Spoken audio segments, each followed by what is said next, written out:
งาน S2O กันเป็นครั้งแรกที่ว่าได้มางาน S2O แล้วก็บ่คิดว่าจะได้มาในปีที่10เป็นงานที่จับจูดแฮงเนาะตอนนี้เฮามาฮอดแล้วเฮาก็จะมาแลกเอาลิสแบนเลยเพราะว่าคำมาแล้วคนจะหลายเนาะหลังจากเฮาแลกแล้วเฮาก็จะมานั่งกินข้าวห้องท้องก่อนอยู่ที่ใกล้ๆสนามกีฬาเลยมันจะมีตลาดกลางคืนเนาะแต่ละคนเตรียมท่าเข้างานก็จะมากินข้าวอยู่นี่ก่อนเพราะว่าทางในคนจะหลายหลังจากแล้วกับห้องเปลี่ยนเครื่องออกมาเนาะเฮาฮอดงานประมาณ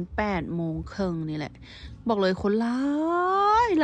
แท้หลายว่าอันนี้คือหน้างานเนาะจะแยกโซน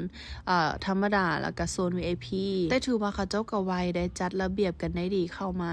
กวดนั่นนี่แป๊บเดียวเนาะอันนี้ให้เบิ่งคนที่กำลังเข้ามางานทางในจะมีตู้ล็อกเกอร์เก็บเครื่องให้ผู้ใดที่เอาเครื่องมาระยันเปียกอย่างต่างๆและอยู่นี่เขาจะมาทำเงินสดเนาะจะเป็นการสแกนจ่ายผ่านลิสแบนที่เราได้มานี่ราคาต่างๆหลังจากได้แล้วเขาก็จะไปซื้อเครื่องเขาก็จะสแกนจ่ายแบบนี้เลยให้เข้ามาทางด้านในดีแล้วที่เขากินข้าวห้องท้องมาเพราะว่าบอนโซนอาหารมีหลายอันแต่มันคนหลายเนาะเขาก็เลยบ่ได้นั่งกินแล้วก็บ่ได้ถ่ายรีวิวให้เบิ่งเพราะว่าเขามาค่ำแล้วก็จะเตรียมเข้างานเลยให้เบิ่งคนอันนี้ยังบ่แม่นทางในงานเลยนี่แบบคนที่กำลังจะเข้าไปทางในเนาะแล้วก็พยายามที่จะสอดแทรกมุดเข้าไปเพื่อให้มันอยู่ใกล้เวทีที่สุดให้มันใกล้น้ำที่สุดเนาะงานนี้บอกเลยดีเจระดับโลกมาหลายแฮงอันนี้จะเป็นมื้อทำอีทที่เข้าไปเนาะจะมีมัชเมโร่แล้วก็ทิมมี่เนาะและดีเจทิมมี่ก็คือลิ้นมวนแฮงลิ้นแต่เพลงดังๆฮิตเนาะโยกกันแบบบ่ได้หยุดบ่ได้หย่อนเลยน้ำก็ซีดมาแบบเต็มจัดเต็มมาแท้ว่าแล้วก็ยังมีโซเป่าแซกโซโฟนก่อนที่เพิ่นจะมิกแต่ละเพลงเนาะโอ้ยบอกเลยว่า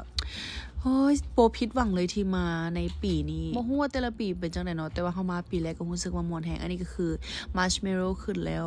ให้สังเกตเห็นเลยว่าน้ำก็คือ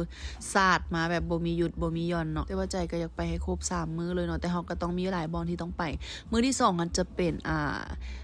ลันวอลเกอร์เนาะมื้อที่3จะเป็นดีเจสเนกโอ้ยมีแต่คนแบบที่อยากเบิ่งได้ให้เบิ่งสภาพแต่ละคนตอนนี้ก็คือเปียกเป็นลูกหมาตกน้ำไปแล้ว